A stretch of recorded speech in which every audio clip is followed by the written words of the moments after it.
प्रधानमंत्री नरेंद्र मोदी आज यूक्रेन के लिए रवाना हो जाएंगे। पीएम पोलैंड से यूक्रेन तक का सफर एक खास ट्रेन से करेंगे। पोलैंड से कीव पहुंचने में पीएम को 10 घंटे का वक्त लगेगा। आज पोलैंड की राजधानी वार्सा में पीएम का औपचारिक स्वागत किया जाएगा। बुधवार शाम पीएम ने वार्सा में भारतीय समुदाय को संबोधित करते हुए यूक्रेन और रूस को क्लियर मैसेज दिया। पीएम ने कहा कि ये युद्ध का वक्त नहीं है और भारत हमेशा बुद्ध की शांति का संदेश देता है।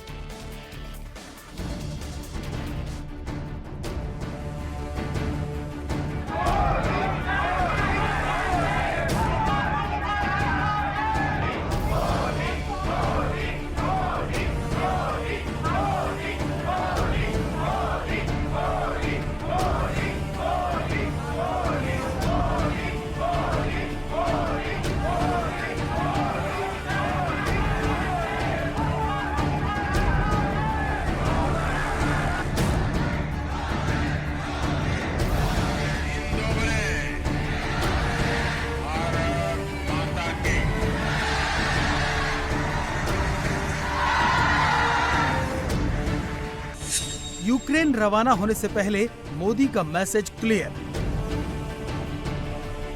ये पोलैंड की राजधानी वॉर्सो में भारतीयों के बीच दिया गया संदेश है, लेकिन ये मैसेज है वॉर्सो से 800 किलोमीटर दूर कीव को, जहां पीएम मोदी का बेसब्री से इंतजार हो रहा है। प्रधानमंत्री नरेंद्र मोदी आज एक विशेष ट्रेन रेल फोर्स 1 से कीव जा रहे हैं। पीएम मोदी इस ट्रेन में कुल 20 घंटे का सफर करेंगे, 10 घंटे जाने में और 10 घंटे वापस आने के। यूक्रेन में इस वक्त बड़े पैमाने पर युद्ध चल रहा है, एयर स्पेस से खतरा है, सड़कों पर भी जोखिम है, इसलिए इस यात्रा के लिए रेल फोर्स 1 को चुना गया है। इस ट्रेन से जो बाइडेन, जॉर्जिया मेलोनी और इमानुएल मैक्रो भी यात्रा कर चुके हैं। इस लग्जरी ट्रेन की विशेषता आपको बताएंगे, लेकिन उससे पहले वॉर्सो में भारतीय समुदाय के बीच पीएम मोदी का भाषण बेहद महत्वपूर्ण है, जिसमें रूस और यूक्रेन दोनों के लिए मैसेज क्लियर है।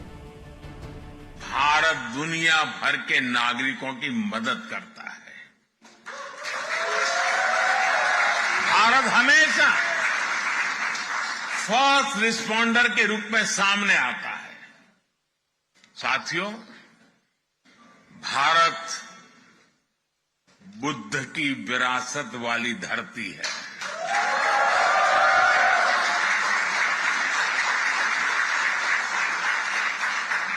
और जब बुद्ध की बात आती है तो जो युद्ध नहीं, शांति पर विश्वास करती है।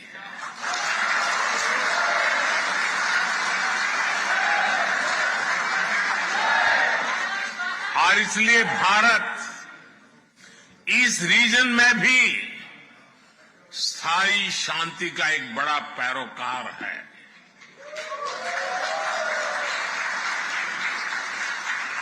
भारत का मत एकदम साफ है। ये युद्ध का युग नहीं है।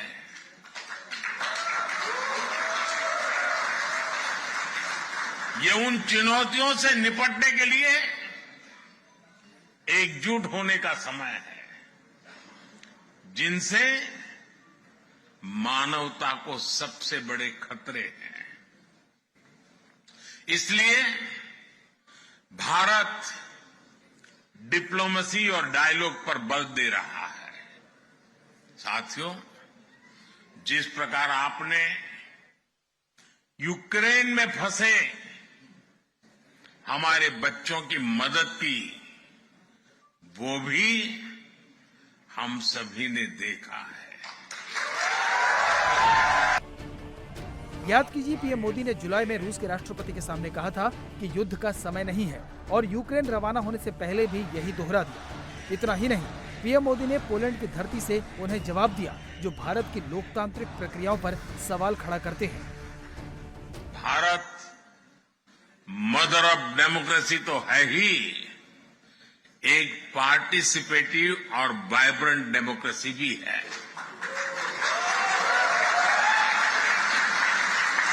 भारत के लोगों का डेमोक्रेसी पर अटूट भरोसा है। ये भरोसा हमने हाल के चुनावों में भी देखा है।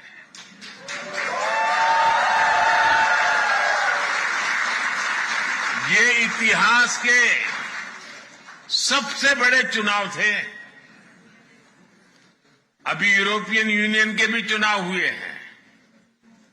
इसमें करीब 180 मिलियन वोटर्स ने वोट डाले। भारत ने इसे 3 गुना से अधिक, करीब 640 मिलियन वोटर्स ने वोटिंग की है।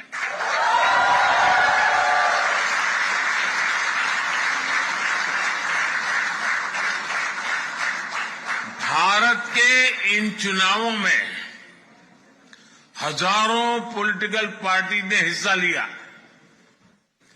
करीब 8,000 कैंडिडेट्स मैदान में थे। 5 मिलियन से ज्यादा वोटिंग मशीन्स, 1 मिलियन से ज्यादा पोलिंग स्टेशंस, 15 मिलियन से ज्यादा कर्मचारी। इस स्केल का मैनेजमेंट, इतनी एफिशिएंसी और चुनाव पर इस लेवल का ट्रस्ट, ये भारत की बहुत बड़ी ताकत है।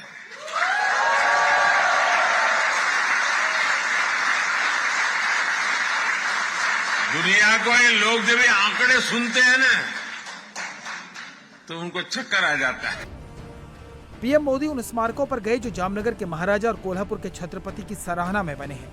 पीएम ने याद दिलाया कि कैसे पोलैंड के लोगों को भारत ने मुसीबत के वक्त में शरण दी थी। पीएम ने बताया कि मुसीबत में सहायता करने का भाव सनातन से आता है। दशकों तक भारत की नीति थी कि सारे देशों से समान दूरी बनाए रखो।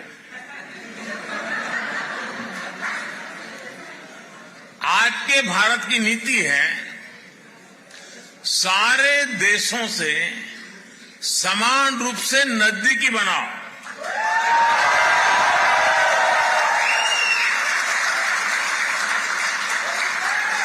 आज का भारत सबसे जुड़ना चाहता है। आज का भारत सबके विकास की बात करता है। आज का भारत सबके साथ है, सबके हित की सोचता है।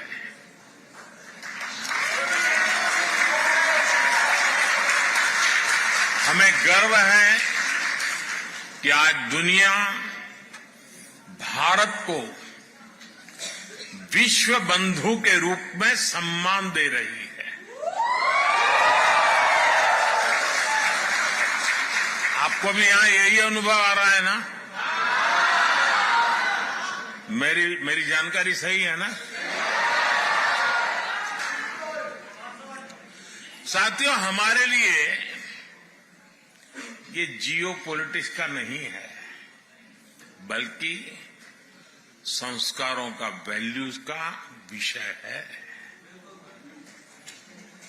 जिनको कहीं जगह नहीं मिली, उनको भारत ने अपने दिल और अपनी जमीन दोनों जगह स्थान दिया है।